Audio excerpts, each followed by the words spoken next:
Hi everybody. Today let's talk about the most well-known and emblematic surfing maneuver, the tube riding. Le tube n'est pas à proprement parler une manœuvre au sens technique du terme, mais plutôt un moment particulier où le surfeur arrive à se faire totalement envelopper par la vague. Plus encore que n'importe quelle manœuvre, le tube n'est possible que lorsque les vagues sont suffisamment consistantes et creuses. Tu peux réaliser un top turn ou un cutback dans tout type de vague.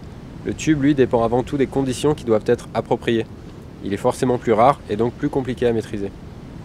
Dès le take-off, ton regard doit accrocher un point éloigné sur l'épaule de la vague. Ton redressement devra être rapide et adapté à la pente qui s'ouvre devant toi. Une grosse vague offre plus d'espace et te demandera un bottom appuyé et intense pour venir te placer dans le creux. Une vague plus petite te demandera de couper le bottom, d'enfoncer le rail dans la paroi et être tout de suite au creux de la vague. L'objectif de ton entrée en vague est de placer ta planche sur une ligne de déferlement calée parfaitement sur la vague. Trop bas, et c'est la lèvre qui mettra fin à tes espoirs de tube. Trop haut, c'est la vitesse de déferlement et le creux qui feront remonter ta planche et toi avec.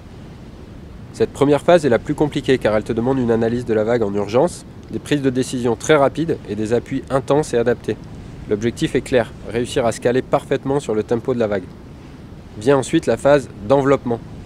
Fais confiance à tes choix, à l'entrée en vague, reste bien calé sur la trajectoire choisie, le poids du corps idéalement réparti entre tes deux pieds et le regard qui vise la sortie. Techniquement, ce n'est pas plus compliqué que de suivre la vague en travers en conservant son équilibre. Mais le souci vient plutôt de l'émotion qui se joue à ce moment-là. C'est là qu'il te faut rester concentré sur la sortie pour espérer sortir tranquillement par la grande porte. Petite astuce, même si tu penses que tu vas te faire enfermer par la vague, reste bien calé sur tes appuis. Le regard vers la sortie. Les tubes les plus intenses sont souvent ceux dont tu ne t'attends pas à sortir. Avec l'expérience et selon la longueur des vagues, il est possible de prendre de la vitesse dans le tube, soit en déplaçant le poids du corps vers l'avant, soit en ondulant à l'intérieur comme pour une prise de vitesse classique.